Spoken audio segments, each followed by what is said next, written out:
Hello everyone, welcome to my channel. It's me Jhansi vlogs. ముందు వీడియోలో పూరి కోనార్క్ దర్శనం చూశారు కదా. ఇప్పుడు భువనేశ్వర్లో లింగరాజ్ టెంపుల్ మరియు మన ఇండియాలోనే రెండవ అతిపెద్ద జూ అయిన నందన్ కనన్ జూలాజికల్ పార్క్ కూడా చూద్దాం. భువనేశ్వర్ రెండు భాగాలుగా ఉంటుంది, ఓల్డ్ సిటీ, న్యూ సిటీ. ఇప్పుడు మనం ఓల్డ్ సిటీ వెళ్దాం. భువనేశ్వర్లో 700 ఆలయాలు ఉన్నాయి. అందులో ఓల్డ్ సిటీలోనే 300 ఆలయాలు ఉన్నాయి. వీటిలో 95% శివాలయాలే. ఇప్పుడు లింగరాజ్ ఆలయంకి చేరుకున్నాం. లింగరాజ అంటే లింగాలన్నింటికీ రాజు అనే అర్థం. భువనేశ్వర్లో అతిపెద్ద ఆలయం ఇది.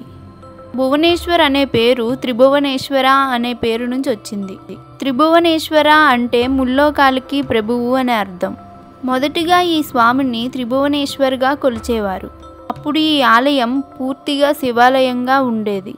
తరువాతి తరంలో దీన్ని హరిహరి క్షేత్రంగా మార్చారు. ఇందులో విష్ణు మహేశ్వరులనిద్దరినీ పూజిస్తారు.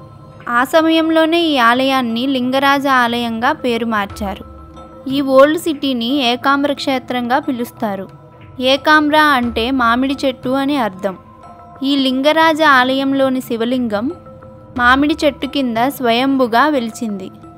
అందుకే ఈ ప్రదేశానికి ఏకాంబ్ర క్షేత్రం అని పేరు వచ్చింది. ఈ ఆలయం చాలా పెద్దది. ఇదే ఆలయ ప్రధాన ద్వారం సింహద్వారం.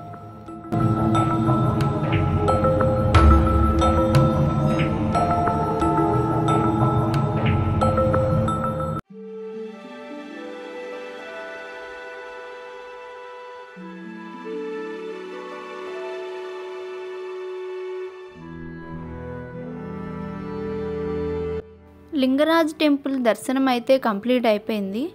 ఇప్పుడు నందన్ కనన్ జూలాజికల్ పార్క్కి వెళ్తున్నాం. లింగరాజ్ టెంపుల్ నుంచి జూలాజికల్ పార్క్కు 15 కిలోమీటర్లు ఉంటుంది.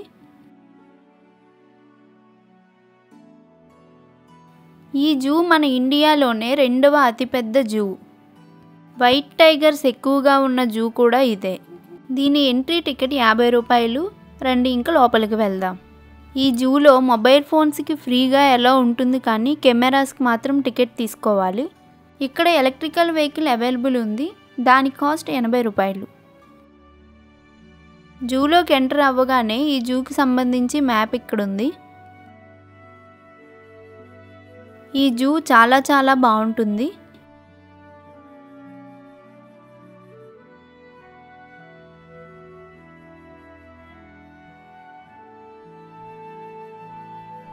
ఇక్కడ రేర్గా ఉండే యానిమల్స్ అయితే మనం చూడొచ్చు. ఇక్కడ చాలా వరకు అన్ని రకాల యానిమల్స్ అయితే కనిపిస్తాయి. ఇది ఎలుగుబంట్ల కోసం ఏర్పాటు చేసిన స్థలం.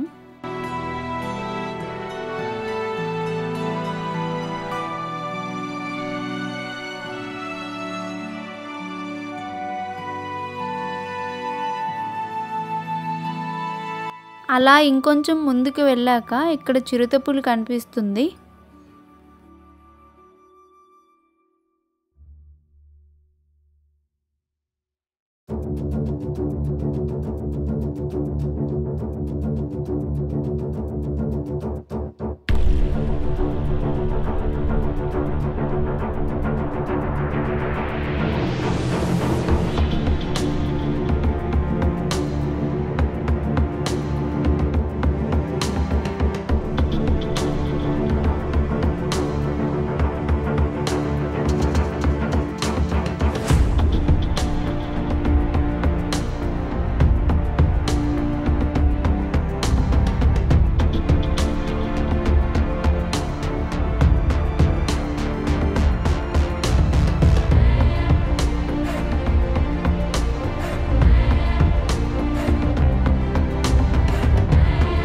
ఇప్పుడు మనం చూస్తున్నది కొండముచ్చు అంటాం కదా, అదే ఇది.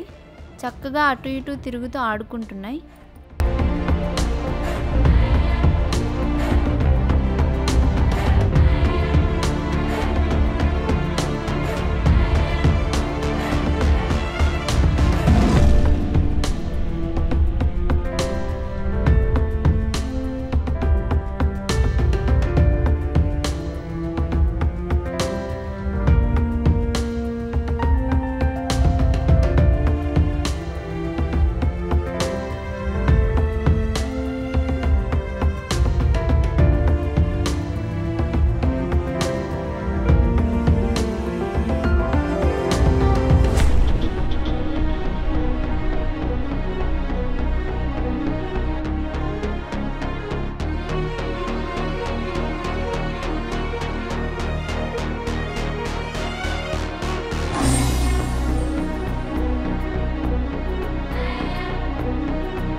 ఇప్పుడు మనం స్నేక్ కేవ్కి అయితే వచ్చేసాం.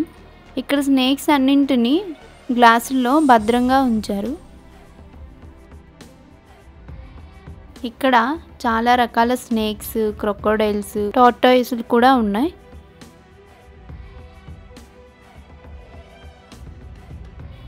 ఇక్కడ కింగ్ కోబ్రా, అనకొండా కూడా ఉన్నాయి.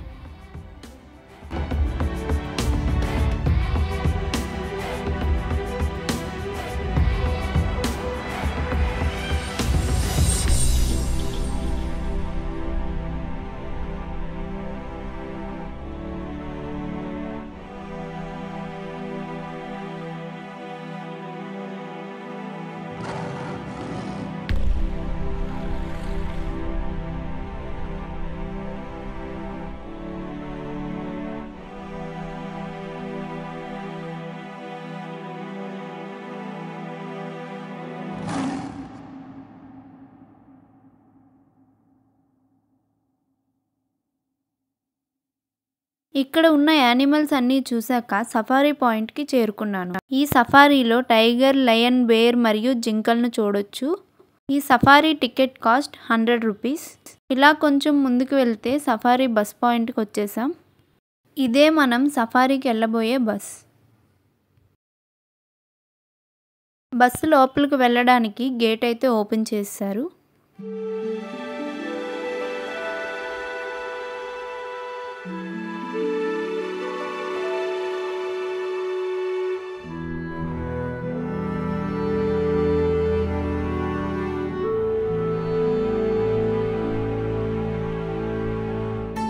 సఫారీలో మాకు ముందుగా పులి కనిపించింది. చెట్ల మధ్యలో ఉండడం వలన సరిగా కనిపించడం లేదు వీడియోలో.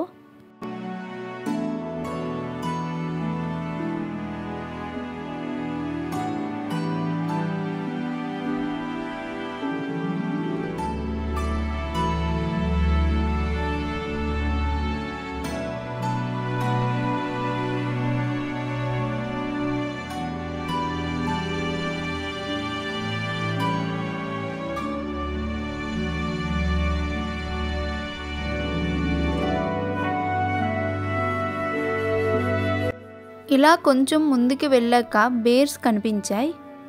ఈ జూలో కానీ సఫారీలో కానీ బేర్స్ చాలా ఎక్కువగా ఉన్నాయి. అలాగే చాలా యాక్టివ్గా ఉన్నాయి. చూస్తున్నారు కదా బేర్స్ ఎంత యాక్టివ్గా ఉన్నాయో.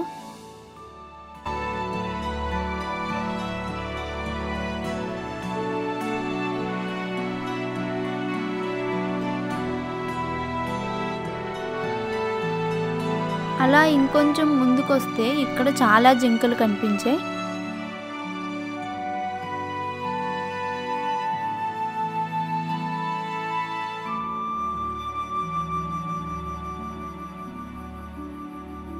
ఈ సఫారీలో పీకాక్స్ కూడా కొన్ని ఉన్నాయి.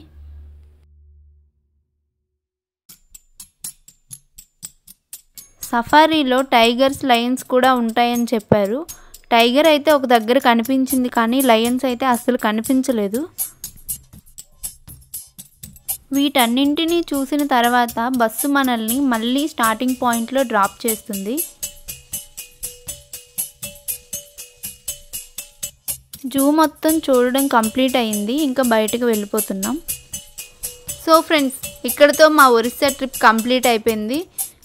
మీకు ఈ వీడియో నచ్చినట్లయితే లైక్ చేయండి, నా ఛానల్ సబ్స్క్రైబ్ చేసుకోండి, అలాగే మీ ఫ్రెండ్స్ అండ్ ఫ్యామిలీకి షేర్ చేయండి. మళ్ళీ నెక్స్ట్ వీడియోలో కలుద్దాం. Bye bye.